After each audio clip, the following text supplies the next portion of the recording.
وعن ابن عمر رضي الله تعالى عنهما أن النبي صلى الله عليه وسلم قال خالف المشركين وفروا اللحى. وكان ابن عمر إذا حج أو اعتمر قبض على لحيته فما فضل أخذه. یہ اللہ کے نبی صلی اللہ علیہ وسلم کا ارشاد ہے کہ شوارب مونچھیں کٹواؤ اور داڑھی بڑھاؤ. وخالف المجوس، مجوسیوں کی مخالفت کرو. مجوسی مونچھیں بڑھاتے تھے، داڑھی کٹواتے تھے.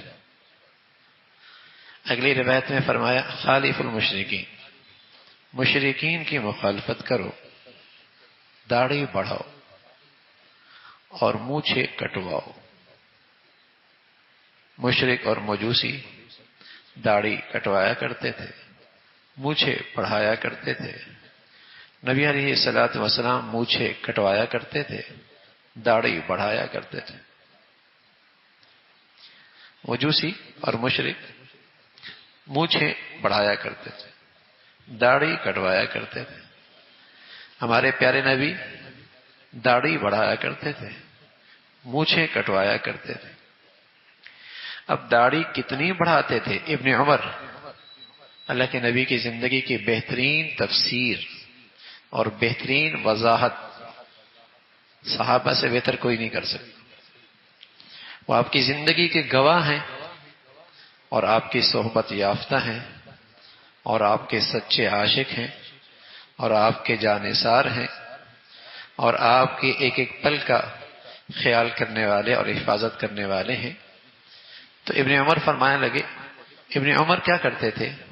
جب حج پہ جاتے یا عمرہ کرنا ہوتا تو اپنی داڑھی پکڑتے تھے اور جو ایک مٹھ سے بڑی ہوتی اسے کاٹ لیا کرتے تھے، ادھر سے بھی اور ادھر سے. ایک مٹھ سے جو بڑی ہوتی تھی اسے کٹوا دیا کرتے تھے. گویا کہ رسول اللہ صلی اللہ علیہ وسلم کا عمل بتا دیا کہ داڑھی بڑھاؤ، لیکن اتنی نہیں کہ ناف تک جائے یا بے ڈھنگی لگے، اسے سنوارو. اور سنوارنے کا معیار کیا ہے؟ حضرت عبداللہ ابن عمر ہے رضی اللہ تعالی عنہ، ایک مجھ سے بڑی کٹوا دیا کرتے تھے، نیچے سے بھی، دائیں سے بھی، بائیں سے بھی. یہ حضور علیہ الصلوۃ والسلام نے فرمایا کہ خالف المشرکین و خالف المجوس، مجوسیوں کی اور مشرکین کی مخالفت کرو. یعنی مسلمان کے بارے میں اللہ رب العزت نے یہ بتایا کہ لقد كان لكم في رسول الله اسوة حسنة لمن كان يرجو الله واليوم الآخر. ایک ایمان والے کے لیے اور ایک مسلمان کی زندگی کا بہترین نمونہ محمد الرسول اللہ.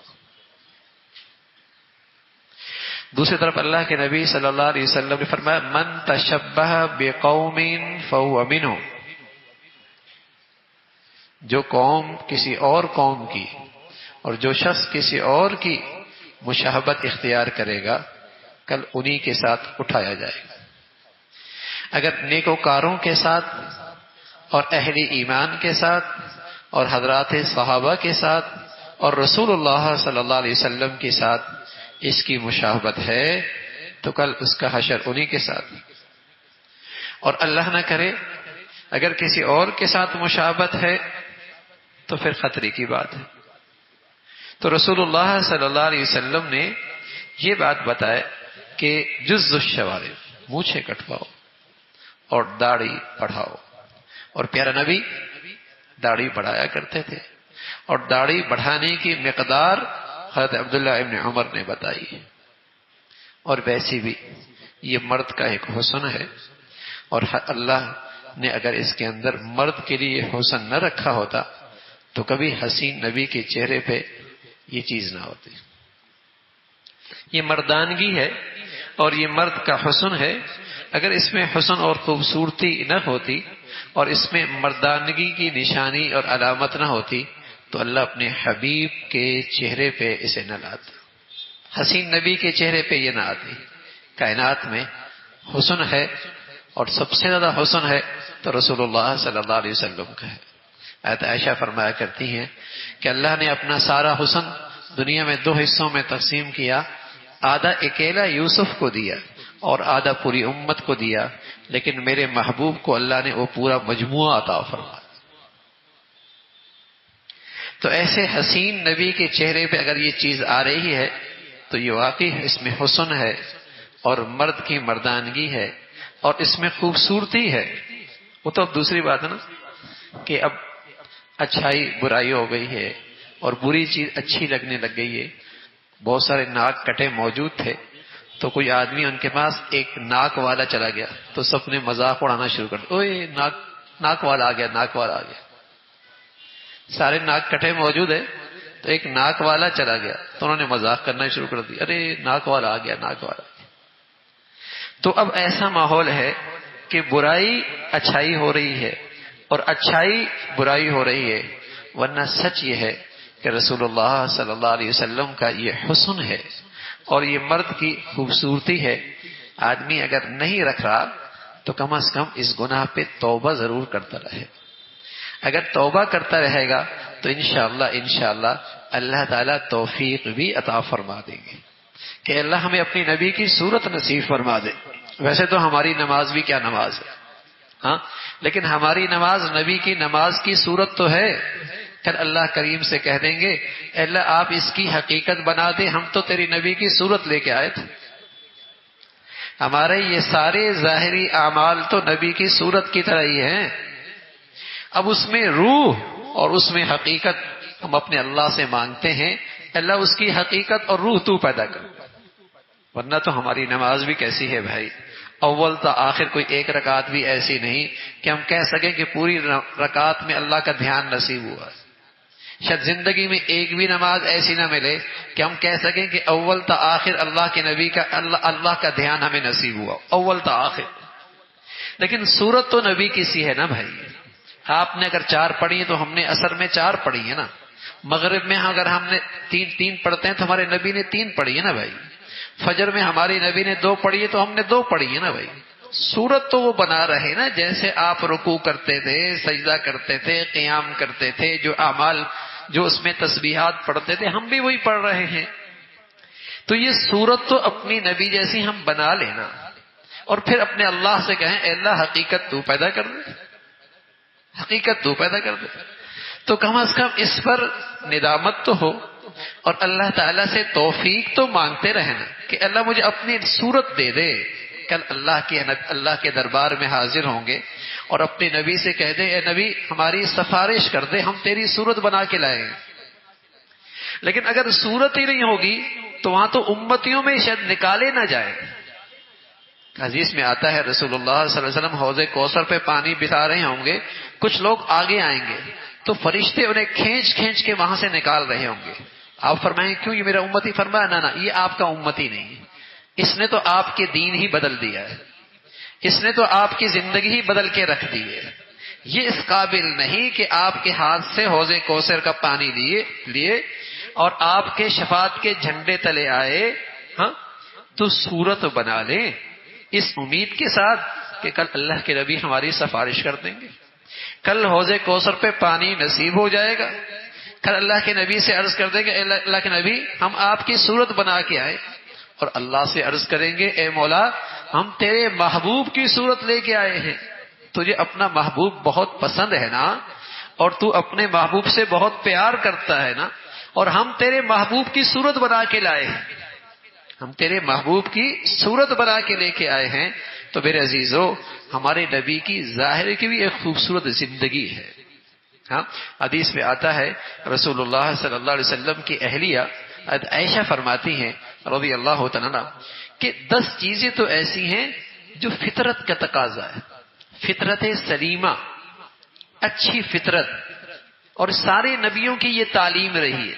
10 چیزیں ایسی ہیں، ان میں ایک قص الشوارب، مونچھیں کٹوانا، دوسرا داڑھی بڑھانا، تیسرا مسواک کرنا، چوتھا ناک میں پانی پہنچانا استنشاق، اور پانچویں چیز جو ہے ناخون کٹوانا، ناخون کٹوانا۔ اب اسے بھی لوگ بڑھا دیتے ہیں، اسے بھی بڑھا دیتے ہیں۔ یہ فطرت بیمار فطرت ہے۔ جس کے ناخون بڑے ہوئے سمجھ لو اس کی فطرت بیمار ہے، اس کی فطرت میں کہیں خرابی آ گئی۔ سارے نبیوں کی یہ تعلیم ہے اور یہ انسانی فطرت کا تقاضا ہے، فطرت کا تقاضا ہے ناخون کٹوانا۔ اور ایسی ہی اگر غسل فرض ہو جائے، غسل کرنا، جب غسل فرض ہوتا ہے غسل کر لینا۔ بہت ساری قومیں غسل نہیں کرتی۔ اور اسی طرح بغل کے بال اکھاڑنا، ایسی زیر ناف بال کٹوانا، اور اسی طرح فرمایا انتقاض الماء، پانی سے استنجا کرنا۔ دیکھو کیا بات ہے اللہ کے نبی نے بتائی ہے، فطرت کی چیزیں۔ آج دنیا میں فطرت کتنی بدل گئی ہے، پانی نہیں ملتا وہاں، بظاہر بڑے ظاہر طور پہ بڑے ٹیپ ٹاپ، بڑی خوبصورت، بڑے اچھا خوشبو استعمال کرتے ہیں، اور اندر کے گندے، پانی کوئی نہیں، احتلام غسل کوئی نہیں، استنجا پانی کوئی نہیں۔ اور یہ ساری غیر فطرتی چیزیں کفار کے پاس موجود ہیں، یہ ساری چیزیں موجود ہیں۔ وہاں احتلام پہ غسل نہیں، وہاں استنجا کے لیے پانی نہیں، وہاں ناف کے بال کاٹنے کا تصور کوئی نہیں، وہاں زیر ناف بال صاف کرنے کا تصور کوئی نہیں، وہاں ناخن بڑے بڑے ہیں۔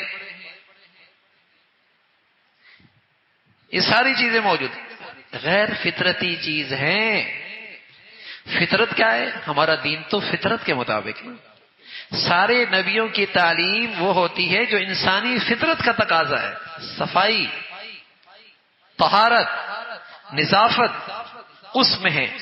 ناک میں پانی کھینچنا، مسواک کرنا، مونچھیں کٹوانا، ایسا نہیں کہ مونچھیں منہ میں جا رہی ہوں،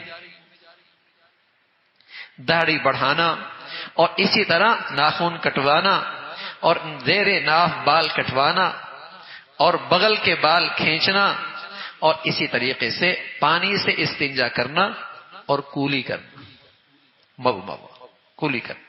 فرمایا یہ 10 چیزیں ہیں جو فطرت ہے، انسانی فطرت کا تقاضا ہے۔ اللہ حفاظت فرمائے، فطرت خراب ہو تو دوسری بات ہے، یہ فطرتی چیزیں ہیں، اس پر انسان کی طبیعت بنی ہوئی ہے، اور اسلام اسی کی تعلیم دیتا ہے، اور اسلام ہر نبی اس فطرت کی تعلیم دیتے ہیں۔